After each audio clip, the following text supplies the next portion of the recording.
So I invite us to picture this scene. There are two armies facing one another across this vast battlefield, while thousands of soldiers stand waiting. The horses are restless.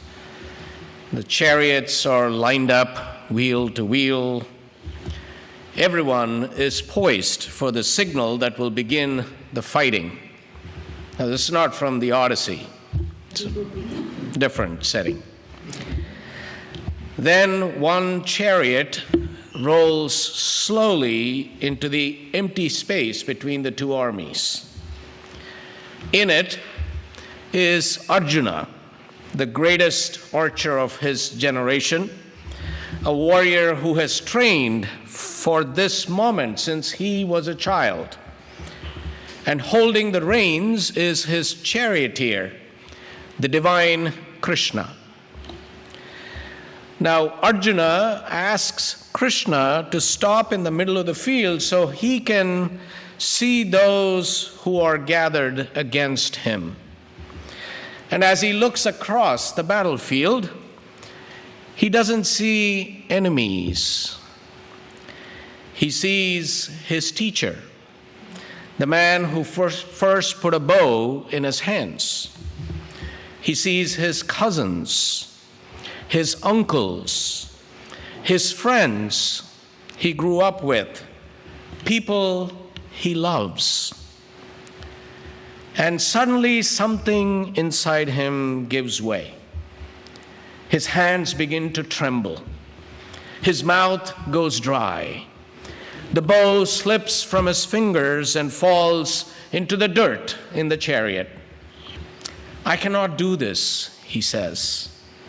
And then, in full view of both armies, the greatest warrior of his age just crumples down to the ground and refuses to fight. This is the opening of the Bhagavad Gita, the Song of the Divine. I've loved this sacred text for years. But over the past several months, I've found myself returning to it again and again.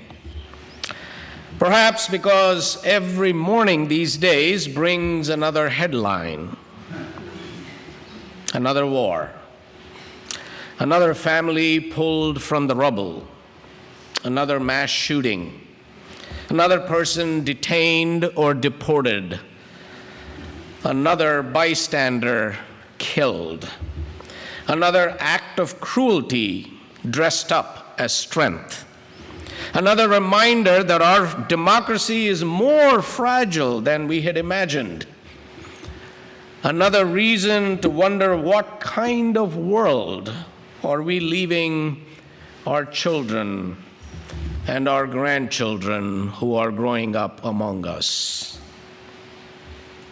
And many of us have answered all this the way we know how. We march, we witness, we sign postcards, we write letters, we sit through meetings that run long about problems too big for any one meeting to hold. We show up and we show up. And some days it feels like emptying the ocean with a teaspoon. I don't think the great spiritual crisis of our generation is unbelief. I think it's exhaustion, compassion fatigue, as it is called. Not the exhaustion of people who have stopped caring, but the exhaustion of people who have cared deeply for a long time and sometimes wonder whether any of it is actually making a difference. How many of you can relate? All right, good. That's good. We have half and half. Well, that is Arjuna's crisis in the Mahabharata. And I think it might be ours too. See, the Bhagavad Gita is part of a much larger story, an epic called the Mahabharata, one of the great epics of world literature. And what I love about it is that it refuses to divide the world neatly into heroes and villains. See, in the epic, the good people make some terrible choices. And those we think of as villains show remarkable generosity. Victory eventually comes, but it comes at a terrible cost. And by the end, almost everyone has lost someone they love. Even those who win carry the weight of what they have lost. The story never divides so cleanly. This story, there's no winners and losers, good and evil people as the credits roll. And neither do we. The epic itself ends by asking a single question.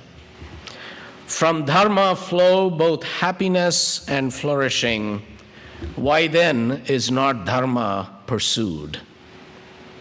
Why don't we do the very things we know give life? Why is kindness harder than cruelty? Why does compassion require courage? Why is forgiveness so costly? These are some of the questions that we are left with. So what is Dharma exactly? See, people often translate it as duty or righteousness or morality. Those translations are not wrong, but they don't quite capture what the word actually means. The Sanskrit root means that which upholds, that which sustains, that which keeps something from falling apart. One teacher put it this way: the dharma of salt is to be salty. The dharma of sugar is to be sweet. The dharma of water is to be fluid, to take the shape of whatever it occupies. Take away those essential qualities and they cease to be what they are. So what is dharma of a human being? What is so essential to our humanity that without it, we are no longer fully ourselves? I invite you to think about gravity for a moment. Nobody worships gravity. And most of us go entire weeks, months without a thought of it, except when we stumble and fall. And yet, without it, there is no ground under us this morning. No ocean, no forest, nothing holding a single one of us in these seats. I think Dharma is something like moral gravity. It is that invisible force that keeps human communities from flying apart. And that force has names that we already know: truthfulness, compassion, justice, equity, transformation, pluralism, interdependence, generosity, love. Jet pig. These aren't simply admirable values, they are what make life together possible. They are walls that hold everything up, load-bearing walls. You remove them and sooner or later everything begins to collapse. And every generation has to decide what kind of world it wants to build. One organized around fear or compassion, around domination or dignity, around greed or generosity. The Hindu tradition calls the force that holds us together Dharma. It also has a word for whatever tears that fabric apart, Adharma, that which unravels what love has patiently woven together. And that's the real battlefield of the Bhagavad Gita, not an ancient mythic field in northern India, but the human heart. Every morning we wake up standing where Arjuna stands, asking what faithfulness looks like in this broken, beautiful, and complicated world of ours. And it is only then, after Arjuna has admitted that he doesn't have a clue, he doesn't know what to do, that Krishna begins to speak. Now, Krishna does not tell Arjuna to follow his heart. He does not promise that everything will work out. He does not assure him that victory is certain. So, not such a good teacher. When Arjuna is seeking certainty, all Krishna does is give him more questions. He asks a different question. Krishna asks Arjuna, "What is yours to do?" Then comes one of the most famous verses in the Gita, Karmanye vadhikaraste ma phaleshu kadachana ma karma palaheturbhu mati sangostu nikarmani. I want you to translate that. Beautiful, perfect, you got it. You have a right to your actions, but never to the fruits of those actions. Let the fruit of action never be your motive, and do not let that release you into inaction either. Now, most people who read the Gita only ever hear that first line. You know, you have a right to your actions, but not to the fruits of your actions. But Krishna is closing off two doors at once. Don't act only for what you will get out of it, he says, and do not mistake letting go of the outcome for permission to sit back down in the dirt a second time. You see, it would have been easy for Arjuna to hear, "Don't cling to results," and conclude that nothing he does will matter anymore.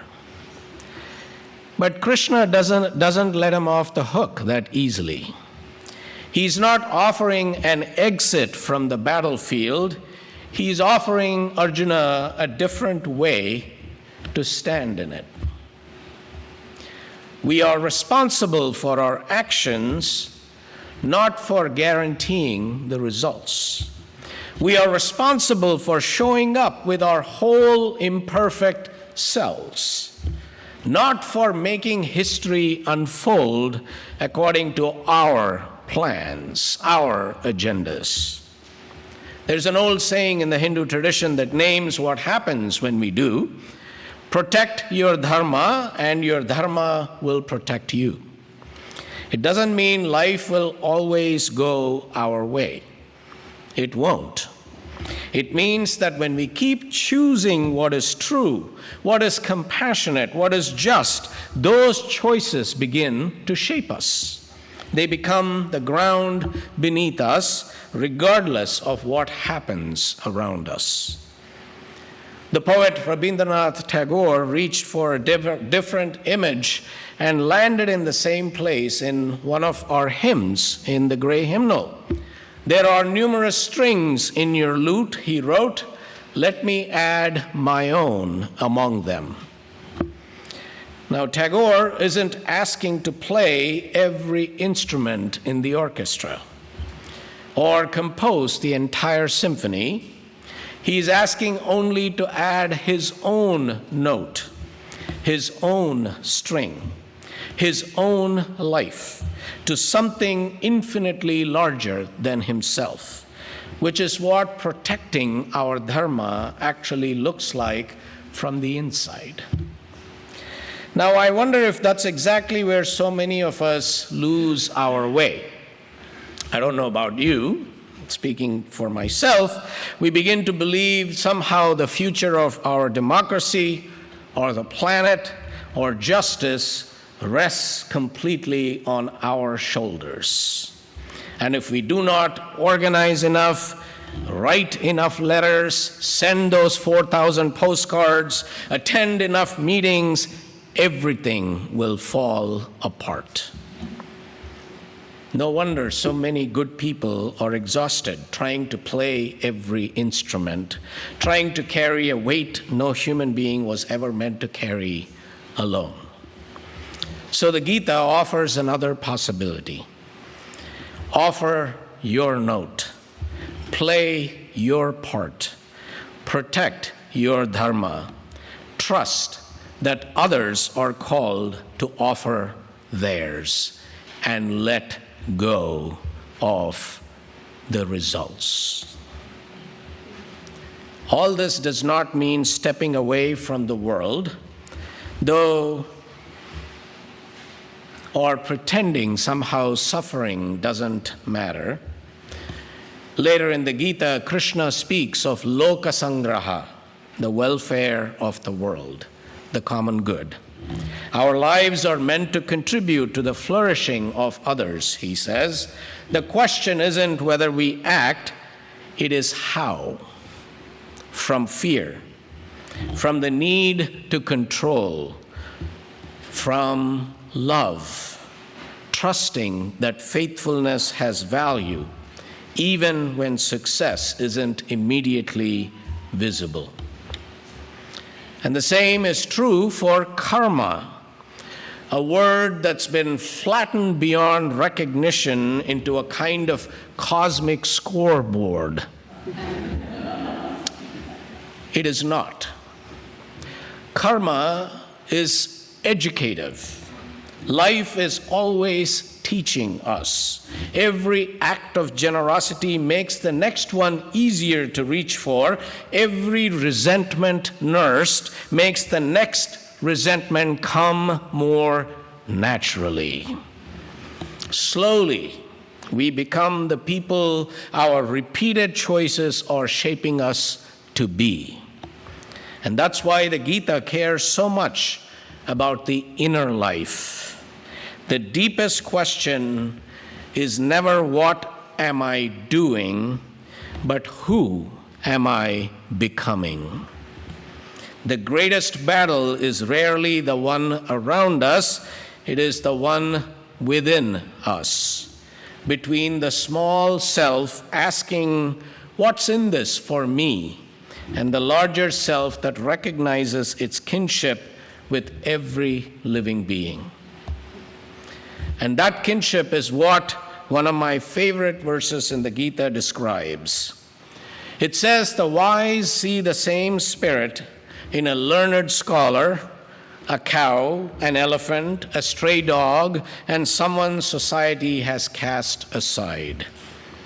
Not that they are all the same, but that they all carry the same sacred worth, dignity, and divinity. And we say something close to that in our own tradition, don't we? The inherent worth and dignity of every person. And that vision is what drew one of the Gita's greatest students to it, Mahatma Gandhi, who insisted that the real battlefield was never between armies, it was the daily choice inside every human heart between fear and love, dharma and adharma. And that struggle didn't end thousands of years ago.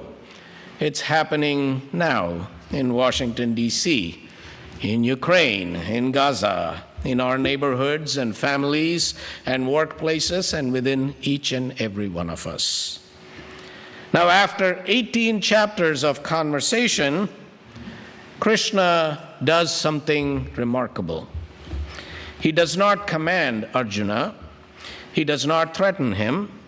He simply says, I have shared all this with you. Reflect on it fully, and then do as you choose. Now, I find that deeply moving. Even the divine refuses coercion. Truth can only invite. Love never forces. Freedom is never taken away. And Arjuna's response is just as beautiful. He does not say, now I have all the answers. He says instead, my confusion has cleared. I remember. Not now I am certain. I remember. Remember. And perhaps that's what worship is for. Not to hand us certainty, but to help us remember who we are beneath all that noise and anxiety that we carry in our lives. To remember what love asks of us, not the hallmark love. No, it's the grittier love that will not let us go, let us down, or let us off the hook. And to remember that despair, however real it feels, is not the deepest and only truth about our lives. So every morning, whether we realize it or not, we climb into Arjuna's chariot. We look out at a world that is beautiful and broken, hopeful and heartbreaking.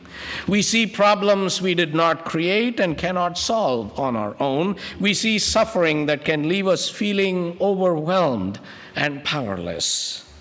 The question is not whether we will find ourselves on a battlefield. We already are. The question is, what will we do there? Will we become one more force tearing the world apart, or will we become one more force holding it together? Because we were never asked to save the whole world. We were asked to be faithful, to offer our note, to add our string, to do what is ours to do, trusting that others will do the same. So let me close with an ancient prayer from the Upanishads, and that has been prayed for thousands of years by people seeking wisdom in confusing times. So I invite you to center yourselves for a moment, allowing your mind, body, and spirit to enter more fully into this space. I invite you to place your feet on the floor, if you can reach the floor. Relax your body and close your eyes if you're comfortable, or lower your gaze. And take that deep, refreshing breath in through your nose, holding it at the top of your head, and out through your mouth. Breathe in, hold it, and breathe out. Another breath, breathing in, hold it, and breathing out. And now just allow these ancient words to flow through you. Om Asato Ma Sadgamaya. Lead us from the unreal to the real. Tamaso Ma Jyotirgamaya. Lead us from the shadows into the light. Mrutyor Mam Amrutangamaya. Lead us from what passes away to what endures. Peace, peace, peace. Om Shanti, Shanti, Shanti. As you feel moved, I invite you to join me again in chanting Om Shanti, Shanti, Shanti. Om Shanti, Shanti, Shanti.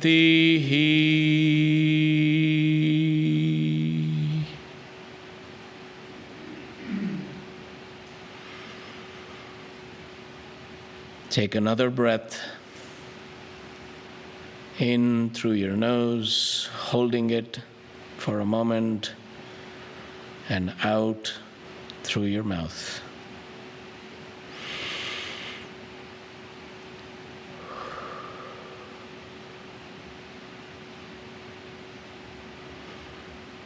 May it be so. Blessed be.